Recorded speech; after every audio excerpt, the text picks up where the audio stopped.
દરેક નીતિની સામે કાયદાની રીતે ઊભો રહેતો SSK ન્યૂઝ ચેનલ। ગુજરાત રાજ્યમાં 1 એપ્રિલ 2021 પછી ખરીદાયેલી કાર, બસ અને ટ્રક સહિતના વાહનો બ્લેકલિસ્ટ કરાયા હોવાની ફરિયાદ સામે આવી છે, જેમાં રાજ્યમાં અંદાજે 9 લાખ જેટલા વાહનોને બ્લેકલિસ્ટ કરાતા ચકચાર મચી ગઈ છે, તો નેતાઓના વાહનો પણ બ્લેકલિસ્ટ કરાતા આક્ષેપો કર્યા છે।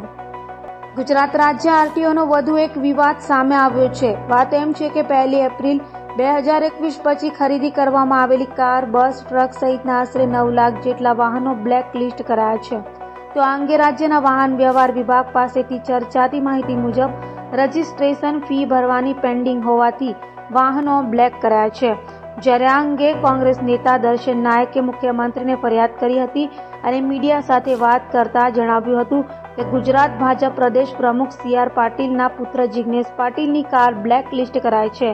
સાથે ગુજરાત રાજ્યના મંત્રી મુકેશ પટેલ અને દર્શન નાયકની કાર પણ બ્લેકલિસ્ટ કરાઈ છે।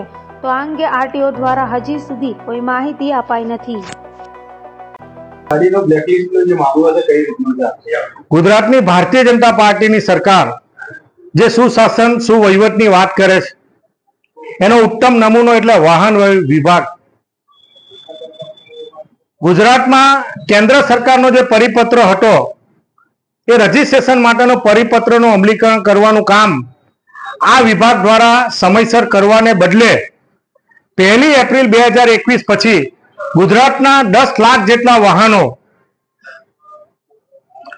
નું જે રજીસ્ટ્રેશન કરવામાં આવ્યું અને રજીસ્ટ્રેશન કર્યા પછી એના નામે થયા પછી 240 રૂપિયા જેવો નજીવો રજીસ્ટ્રેશન ફી બાકી છે એમ કરીને સામાજિક રીતે સંકળાયેલા, રાજકીય રીતે સંકળાયેલા બૌદ્ધિક લોકો, મારી પોતાની પણ ગાડી બ્લેકલિસ્ટ કરવામાં આવી છે એ પ્રકારની મને માહિતી મળતા અને બીજા અન્ય લોકોએ મને ફરિયાદ કરતા માનનીય મંત્રીશ્રીને, માનનીય મુખ્યમંત્રીશ્રીને પત્ર લખીને વિનંતી કરી કે જે અધિકારીને 2021 અને 2023 ઓક્ટોબર પછી ખબર પડી કે આ પ્રકારની પરિસ્થિતિના કારણે 240 રૂપિયા જેટલા બાકી છે, તે અધિકારી સામે તપાસ કરવાને બદલે, એ અધિકારી સામે પગલાં લેવાને બદલે, એની પાસે વસૂલાત કરવાને બદલે ગુજરાતના 10 લાખ વાહન ચાલકોને માથે આ બ્લેકલિસ્ટ નામનું લેબલ લગાવવામાં આવ્યું છે।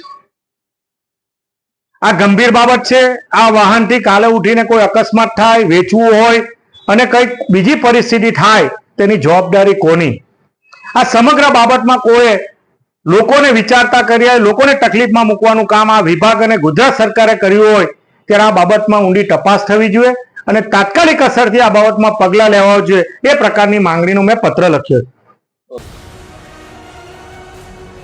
દરેક નીતિની સામે કાયદાની રીતે ઊભો રહેતો SSK ન્યૂઝ ચેનલ।